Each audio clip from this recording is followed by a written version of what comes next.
तो स्वच्छंदतावाद समझना सबसे महत्वपूर्ण हो जाता है। अब देखिए, जो स्वच्छंदतावाद है, जो रोमांटिसिज्म है, वो क्या है? एक साहित्यिक और कलात्मक आंदोलन है।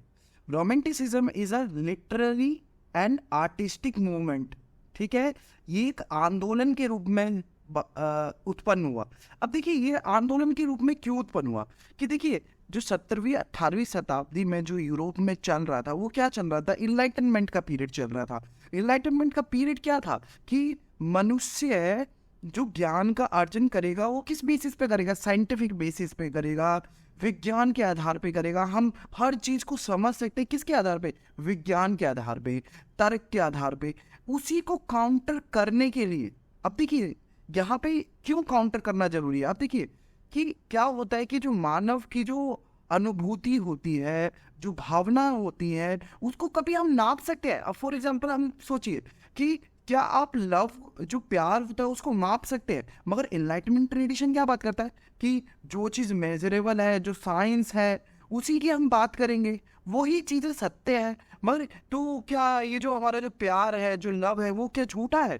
तो साइंस तो उसको मानता ही नहीं है, क्योंकि साइंस हमेशा उस चीज़ में बिलीव करता है जो चीज़ मापने योग्य है। अब लव को तो हम माप नहीं सकते, ना किलो में बांट सकते हैं, ना किसी और स्वरूप में। तो साइंस इन सब चीज़ों पे बिलीव नहीं करता है। अब वही चीज़ देखिए, स्वच्छंदतावाद इसी की ओर ज़्यादा महत्व देता है कि हम जो मानव की जो परिकल्पना है, जो मानव का जो उत्तेजना है, जो भावनाएं हैं, हम उस पर विश्वास करेंगे। व्यक्तिगत जो कल्पनाएं हैं मानव की, हम उसकी ओर ध्यान आकर्षण करेंगे, हम उसके ऊपर बल देंगे। तो देखिए, जो रोमांटिसिज्म है, जो स्वच्छंदतावाद है, वो एकदम से किसके अपोजिट हो जाता है? आपका जो इनलाइटनमेंट ट्रेडिशन है, जो प्रबोधन का युग है। देखिए, reaction against the enlightenment and its emphasis on reason and science. कि ये जो इनलाइटनमेंट जो रीजन और साइंस की बात कर रहा है, इसके विपरीत किसकी बात कर रहा है? ये व्यक्तिगत कल्पना की बात कर रहा है, भावनाओं और अंतर्ज्ञान शक्ति के प्रबल करता है या प्रबल किया। तो स्वच्छंदतावाद क्या है? यह एक साहित्यिक कलात्मक आंदोलन है जो यूरोप में 18वीं और 19वीं सदी में शुरू हुआ। इसने जो हमारी प्रबोधन या प्रबुद्धता या और जो कारण, जो रीजन या विज्ञान के ऊपर एक प्रतिघात कराई है, उसके ऊपर एक प्रक्रिया दी। और इसका जो प्रमुख उद्देश्य था क्या था? कि व्यक्तिगत कल्पना, भावनाओं और अंतर्ज्ञान की शक्ति को प्रबल करना, यह किया इसने। ठीक है, उसके बाद हम देखें जो रोमांटिक साहित्य प्राकृतिक, अलौकिक और मानव अनुभव की आंतरिक दुनिया पर ध्यान देने की विशेषता है। अब देखिए, जो ये जो रोमांटिक ट्रेडिशन है, वो क्या कर रहा है कि एक जो मानव है, उसकी अनुभूति, देखिए अनुभूति, आंतरिक अनुभूति, एक व्यक्ति किस तरीके से अनुभव करता है, उसका क्या एक्सपीरियंस है, क्या वो अलौकिक उसका एक्सपीरियंस या फिर अनुभव रहा है, उसकी ओर इशारा करता है, या उसके ऊपर वो विशेषता से ध्यान देता है कि एक व्यक्ति को देखता है कि वो किस तरीके से सोचता है, उसका जो परसेप्शन है वो किस तरीके से डिराइव हो रहा है, उसके देखने का दृष्टिकोण कैसा है, उसकी ओर ये ध्यान करता है, ना कि ये साइंस और रीजन की ओर ज्यादा ध्यान देता है। तो ये क्या है? एक व्यक्ति परक विचार था, एक व्यक्ति जिसमें क्या था कि व्यक्ति को शक्तिशाली बनाया गया। देखिए, वहां पे क्या था? साइंस और विज्ञान को शक्तिशाली बनाया जा रहा था। इधर क्या है? व्यक्ति को मजबूत करा जा रहा है। व्यक्ति को किस स्वरूप में? कि वो किस तरीके से सोचता है, व्यक्ति किस तरीके से अनुभव करता है, उसकी क्या है सपनों की दुनिया, क्या आंतरिक दुनिया है। ठीक है, अब देखिए ये किस चीज़ों को इंक्लूड करता है। आप देखिए, it often includes themes of love, जैसे आप मूवीज में देखते हैं, पैशन हो गया, लॉगिंग हो गया, एंड मेलंकली इत्यादि। अब देखिए, ये जो ट्रेडिशन है वो किसकी बात कर रहा है? कि जो समाज के अंदर जो व्यक्ति है, वो इसमें क्या है? अक्सर प्यार, जुनून, लालसा, उदासी के विषय शामिल रहते हैं, उसके ऊपर बात कर रहे हैं। और अक्सर वीर नायक होते हैं जो समाज और अधिकार की बाधाओं के खिलाफ ये विद्रोह करते हैं। तो आप सब देखते होंगे कि बहुत सारी रोमांटिक मूवी है, तो रोमांटिक मूवी कर क्या रही होती है, आप सब देखते होंगे टीवी पे कि क्या समाज से लड़ रहा होता है, जो जो मेन जो प्रोटैगनिस्ट है वो समाज से लड़ रहा होता है, हीरो, या फिर वो समाज के बंधनों से लड़ रहा होता है। तो इसमें क्या है कि व्यक्ति की भावनाओं को ज़्यादा महत्व दिया जाता है, व्यक्तिगत वो किस तरीके से उसको एक स्वेच्छा अनुभव उपलब्ध कराता है। ठीक है, तो इसमें ज़्यादातर क्या देखा गया है कि समाज और अधिकार की बाधाओं के खिलाफ विद्रोह करते हैं।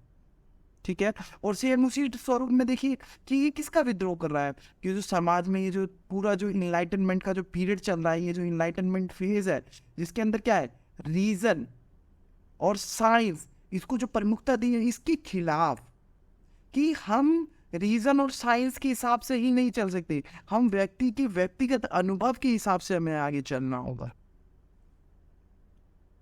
ये सब चीजें क्लियर होती है कि जो प्रोटैगनिस्ट है वो reveals against the constants of society and authority, इसके अंदर ये प्रमुखता है। अब देखिए इसमें जो कुछ जो विचारक हैं वो हैं विलियम वर्ड्सवर्थ और अन्य। ठीक है, उन्होंने ये जो जितने भी विचारक हैं जो रोमांटिसिज्म में आते हैं, जो रोमांटिक ट्रेडिशन में आते हैं, उनका क्या था कि उन्होंने कविता, उपन्यास और निबंध लिखे जो व्यक्तिवाद, कल्पना और भावनात्मक अभिव्यक्ति में उनकी रुचि को दर्शाता है। तो इन सब चीज़ों पे इन्होंने जोर दिया। Reflect their interest in individualism, imagination and emotional experience. तो निष्कर्ष के तौर पे अगर हम रोमांटिसिज्म या स्वच्छंदतावाद को अगर लिखे तो कैसे लिख सकते हैं कि साहित्य में स्वच्छंदतावाद एक सांस्कृतिक और बौद्धिक आंदोलन था जिसने व्यक्तिपरक अनुभव, भावना और व्यक्तिगत कल्पना के महत्व पर जोर दिया। अब देखिए किस लिए, क्योंकि जो इनलाइटनमेंट ट्रेडिशन है वो किसकी बात कर रहा है, वो विज्ञान की बात कर रहा है, वो रीजन की बात कर रहा है, मगर वही दूसरी तरफ इसकी वर्सेस में रोमांटिसिज्म क्या कह रहा है, व्यक्ति को महत्व दे रहा है। यहाँ पे व्यक्ति महत्वपूर्ण नहीं है, यहाँ पे रीजन महत्वपूर्ण है, साइंस महत्वपूर्ण है, इधर क्या है, व्यक्ति और उसकी क्या है, भावना, इमोशन। अब देखिए इसको एक तरीके से इस एग्जांपल से समझिए, जैसे फॉर एग्जांपल कि जैसे मैं रास्ते में आ रहा था और मैंने आते समय रास्ते में एक हिरन देख लिया, और जैसे ही मैं अपने दोस्त को बताता हूँ वो इस बात को कहते हैं, मजाक कर रहा है कि दिल्ली में कोई हिरन थोड़ी ना घूमते हैं सड़क पे। तो वो क्या बात करेंगे कि ठीक है तुम मुझे उसका कोई प्रूफ दो, क्या तुमने वीडियो बनाया है, क्या तुमने फोटो खींचा है, तुम प्रूफ दो। ठीक है, तो वो जो व्यक्ति की जो अनुभव क्रिया है उसको महत्व नहीं दे रहे। जो मैंने ये बोला इस व्यक्ति ने कि मैंने एक हिरन देखा या फिर वो करा, इसकी वॉइस को महत्व नहीं दे रहे। क्या बोले कि आप एविडेंस दो, आपने जो बात बोल रहे हो उसका एविडेंस दो, या फोटो दो या फिर कुछ भी दो। तो क्या बात करें, रीजन दो, ठीक है, एविडेंस दो, ठीक है। अब एविडेंस होगा तो फिर साइंटिफिक भी हो जाएगा। तो इस ट्रेडिशन को ज़्यादा महत्व दिया गया इनलाइटनमेंट में, जिसमें एविडेंस आ जाता है, लॉजिक आ जाता है, रीज़न आ जाता है। तो उसके विरुद्ध में कि देखिए हर चीज़ को हम दिखा नहीं सकते, जैसे जो प्यार है हम उस चीज़ को दिखा नहीं सकते, बस वो है ना। तो उस जो प्यार, जो रोमांटिसिज्म है, उसके ऊपर इन्होंने ज़्यादा बल दिया। क्लियर हुआ इनलाइटनमेंट और ये रोमांटिसिज्म। तो क्या हुआ, इंपॉर्टेंस किसको दिया गया, importance of subjective experience, emotion and the individual imagination. आप सब देखते होंगे कि जो बहुत सारी पिक्चरें हैं जो काल्पनिक, शुरू में ही लिखा था कि ये जो कहानी है ये क्या है, काल्पनिक है, इसका जीवित या फिर किसी भी लिविंग एंटिटी से कोई संबंध नहीं है। तो जब हम ये बोल देंगे कि ये रोमांटिसिज्म है तो उसमें कुछ भी हो सकता है, कैसी भी इमेजिनेशन हो सकती है, हम उसको क्वेश्चन नहीं कर सकते, क्योंकि रोमांटिसिज्म एकदम से इनलाइटनमेंट के विरुद्ध हो जाता है। उसकी जब भी हम रोमांटिसिज्म की बात करते हो हम उसके पीछे एविडेंस कभी भी हम नहीं ढूंढते, है ना। जब भी हम रोमांटिसिज्म की ओर जाते हैं तो एविडेंस महत्वपूर्ण नहीं हो जाता, इधर व्यक्तिगत अनुभव महत्वपूर्ण हो जाता है कि हाँ मुझे लगता है कि वो मुझे प्यार करता है, या फिर उसे लगता है कि वो मुझे प्यार करता है। हम कभी भी एविडेंस के पीछे नहीं भागेंगे, इमोशंस के पीछे भागेंगे, व्यक्तिगत अनुभव, भावना, कल्पना की ओर ज़्यादा महत्व देंगे।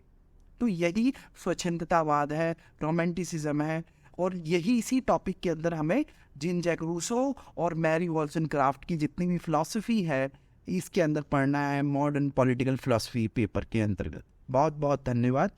Please do like and subscribe.